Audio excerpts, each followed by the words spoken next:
ഇന്ന് സ്കൂളിട്ട് വന്നിട്ട് ഒന്നും ചെയ്തില്ല കേട്ടോ. ഫ്രൂട്ട്സ് മുറിച്ച് ജ്യൂസും അടിച്ച് വെച്ച്, കാരണം സ്നാക്സ് ഞാൻ വാങ്ങിച്ചിട്ടായിരുന്നു വന്നത്. എന്തോ ഒരു മടി പിടിച്ച് നിന്ന്.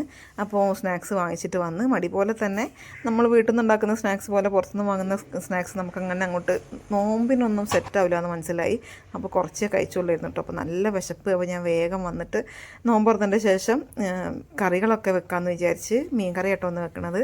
തേങ്ങരച്ച കറിയും മുളകിട്ട കറിയൊക്കെ വെക്കുന്നുണ്ട്.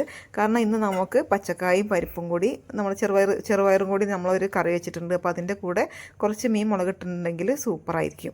അപ്പോൾ ഞാൻ പൊടി അതിൻ്റെ ഇടയ്ക്ക് ഒന്ന് കുഴച്ച് വെച്ചിട്ടുണ്ടായിരുന്നു. മീനിൻ്റെ പരിപാടി കഴിഞ്ഞിട്ട് പത്തിരി ഇടാമെന്ന് വിചാരിച്ചിട്ട് ഞാൻ ആ സിലിക്കൺ ഷീറ്റ് തന്നെ കവർ ചെയ്ത് വെച്ചതായിരുന്നു കേട്ടോ.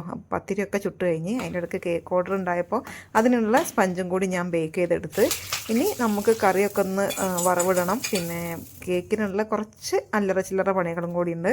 അങ്ങനെ കറി വറവിട്ടതിന് ശേഷം ഞാൻ നമ്മുടെ പച്ചക്കായ കറിയിലേക്ക് കുറച്ച് കടുകും കറിവേപ്പിലും കൂടി വറവിട്ടെടുത്ത് അതും കൂടി സെറ്റായതിൻ്റെ ശേഷം ചോക്ലേറ്റ് ഉണ്ടാക്കാനെന്ന്. ഇത് കേക്കിന് മേലെ ഡെക്കറേറ്റ് ചെയ്യാൻ കുറച്ചൊരു ചോക്ലേറ്റാണ് കേട്ടോ ഉണ്ടാക്കേണ്ടത്.